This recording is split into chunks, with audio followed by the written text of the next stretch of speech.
വയനാട് കള്ളാടിയിൽ 5-ാം ദിവസവും തിരച്ചിൽ തുടരുകയാണ്. ഹിമാചൽ സ്വദേശി വിക്രം റാണയെ ഇനി കണ്ടെത്താനുണ്ട്. 50 പേരുടെ സംഘം മീനാക്ഷിപ്പുഴയിൽ തിരച്ചിൽ നടത്തുമെന്ന് മന്ത്രി ടി സിദ്ദിഖ് അറിയിച്ചു.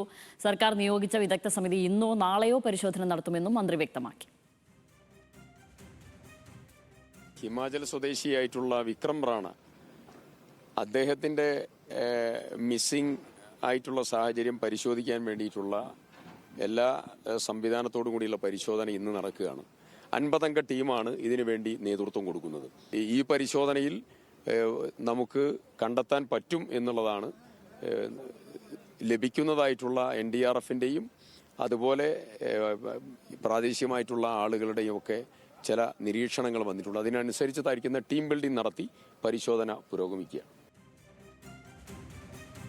ബെൻസൺ ബാബു അവിടെ നിന്നും വിവരങ്ങളുമായി ചേരുന്നുണ്ട്. ബെൻസൺ, ഇന്ന് പുഴ കേന്ദ്രീകരിച്ച് മാത്രം തിരച്ചിൽ നടത്തുവാനാണോ ഉദ്ദേശിക്കുന്നത്? അങ്ങനെയാണോ ഈ 50-അംഗ സംഘത്തെ നിയോഗിക്കുന്നത്? ഇനി ഒരാളെയാണല്ലോ തിരച്ചിലൂടെ കണ്ടെത്താനുള്ളത്.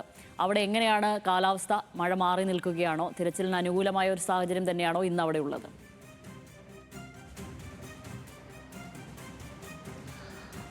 ശ്യാമിലി, കള്ളാടി മീനാക്ഷി പാലത്തിന് സമീപം മണ്ണിടിച്ചിൽ ദുരന്തമുണ്ടായി ഇന്നിപ്പോൾ 5-ാം ദിനത്തിൽ എത്തി നിൽക്കുകയാണ്. ഇന്ന് രാവിലെ 7 മണി തൊട്ട് തന്നെ തിരച്ചിൽ പുനരാരംഭിച്ചിട്ടുണ്ട്. കാര്യക്ഷമമായ രീതിയിൽ തിരച്ചിൽ പുരോഗമിക്കുന്നുണ്ട്. കാണാതായ 8 പേരിൽ 7 പേരുടെ മൃതദേഹം കണ്ടെത്തിയിരുന്നു. ഇനി ഒരാളെ കൂടിയാണ് കണ്ടെത്താനുള്ളത്. അദ്ദേഹം കൺസ്ട്രക്ഷൻ മാനേജറായിട്ട് ജോലി ചെയ്തിരുന്ന പശ്ചിമ ബംഗാൾ സ്വദേശിയായിട്ടുള്ള വിക്രം റാണ, അദ്ദേഹത്തെയാണ് ഇനി കണ്ടെത്താനുള്ളത്. അദ്ദേഹത്തിനായിട്ടുള്ള തിരച്ചിൽ ഇപ്പോൾ പുരോഗമിക്കുകയാണ്. ഈ കഴിഞ്ഞ ദിവസങ്ങളിലെ എല്ലാം പോലെ തന്നെ 4 സോണുകളിലായി തിരിച്ചു തന്നെയാണ് തിരച്ചിൽ നടക്കുന്നത്. അതിൽ ഏറ്റവും പ്രധാനമായി 1, 2, 3 സോണുകൾ കേന്ദ്രീകരിച്ചാണ് പരിശോധന നടക്കുന്നത്. അതോടൊപ്പം തന്നെ പുഴ കേന്ദ്രീകരിച്ചും കൂടുതൽ പരിശോധന നടക്കുന്നുണ്ട്. നമുക്കറിയാം, ഇന്നലെ ഒരു മൃതദേഹം ലഭിച്ചിട്ടുണ്ടായിരുന്നത് പുഴയിൽ നിന്നുമായിരുന്നു. അതും ഈ മീനാക്ഷി പാലത്തിൽ നിന്ന് ഏകദേശം 1.5 കിലോമീറ്റർ താഴെ പുഴ ഭാഗത്തു നിന്നുമാണ് ലഭിച്ചത്. അതുകൊണ്ട് പുഴ കേന്ദ്രീകരിച്ച് കൂടുതൽ ആളുകളെ വിന്യസിച്ചുകൊണ്ടാണ് തിരച്ചിൽ പുരോഗമിക്കുന്നത്. 50-അംഗ സംഘമാണ് പുഴയിൽ മാത്രമായി തിരച്ചിൽ നടത്തുന്നത്. അതോടൊപ്പം തന്നെ ഈ 2-ാം സോണിൽ വലിയ കൂനകളായി കിടക്കുന്ന ഈ മൺകൂന, അത് ഇവിടെ നിന്നും മാറ്റി അവിടെയും കാര്യമായിട്ടുള്ള പരിശോധന ഇന്ന് നടക്കുന്നുണ്ട്. ആ മണ്ണുകൾ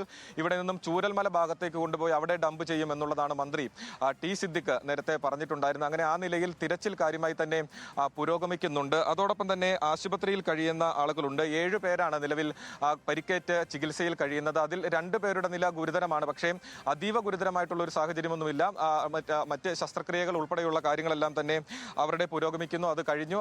അവർ ആ രീതിയിൽ ചികിത്സ മുൻപോട്ട് പോവുകയാണ് എന്നുള്ളതും അറിയിക്കുന്നുണ്ട്. അതോടൊപ്പം തന്നെ ക്യാമ്പുകളിൽ 49 കുടുംബങ്ങളാണ് ക്യാമ്പിൽ കഴിയുന്നത്. ഈ 49 കുടുംബങ്ങളിലായി 132 പേരും ക്യാമ്പിൽ കഴിയുന്നുണ്ട്. അപ്പോൾ അവർക്ക് ആവശ്യമായിട്ടുള്ള സജ്ജീകരണങ്ങളും ക്യാമ്പിൽ ഒരുക്കിയിട്ടുണ്ട് എന്നും അറിയിക്കുന്നു. അതോടൊപ്പം തന്നെ ഏറ്റവും പ്രധാനപ്പെട്ട കാര്യം, ഈ മണ്ണിടിച്ചിൽ ദുരന്തമുണ്ടായതുമായി ബന്ധപ്പെട്ട് ഇത് ആരുടെ ഭാഗത്താണ് തെറ്റ്, അല്ലെങ്കിൽ എന്താണ് ഈ അപകടത്തിന്റെ കാരണം എന്നത് സംബന്ധിച്ച് പലതരത്തിലുള്ള വിവാദങ്ങൾ നിലനിൽക്കുന്നു, ആരോപണ പ്രത്യാരോപണങ്ങൾ നിലനിൽക്കുന്നു. അത് നേരത്തെ സൂചിപ്പിച്ചതുപോലെ തന്നെ സംസ്ഥാന സർക്കാർ കൊങ്കൺ റെയിൽവേ കോർപ്പറേഷന് മുകളിൽ പഴിചാരുമ്പോൾ അവർ നേരെ തിരിച്ചും പഴിചാരുന്ന ഒരു സാഹചര്യമാണ് നിലവിലുള്ളത്. കൊങ്കൺ റെയിൽവേ കോർപ്പറേഷൻ അവരുടെ ഭാഗത്തു നിന്നും അവരുടെ വിശദീകരണമായി കഴിഞ്ഞ ദിവസം പുറത്തിറക്കിയിട്ടുണ്ടായിരുന്നത് അതിശക്തമായിട്ടുള്ള മഴ ഈ മേഖലയിൽ പെയ്തു, അങ്ങനെയുണ്ടായ മണ്ണിടിച്ചിലാണ് ഈ അപകടത്തിന് കാരണമെന്നായിരുന്നു അവർ പറഞ്ഞിട്ടുണ്ടായിരുന്നത്. എന്നാൽ ലഭിച്ചിട്ടുണ്ടായിരുന്ന കൃത്യമായിട്ടുള്ള മുന്നറിയിപ്പ് പാലിക്കാത്തതാണ് ഈ അപകടത്തിന് കാരണമെന്ന് സംസ്ഥാന സർക്കാരും പറയുന്നു. അപ്പോൾ അതിലൊരു വ്യക്തത ഇനിയും വരേണ്ടതുണ്ട്. അത് പഠിക്കുന്നതിനായി അന്വേഷണ സമിതികളെ സംസ്ഥാന സർക്കാരും നിയോഗിച്ചിട്ടുണ്ട്. അത് മാത്രമല്ല, ഈ കൂടിക്കിടക്കുന്ന വലിയ കൂനയായി കിടക്കുന്ന മണ്ണ് അത് മാറ്റുന്നതിനായി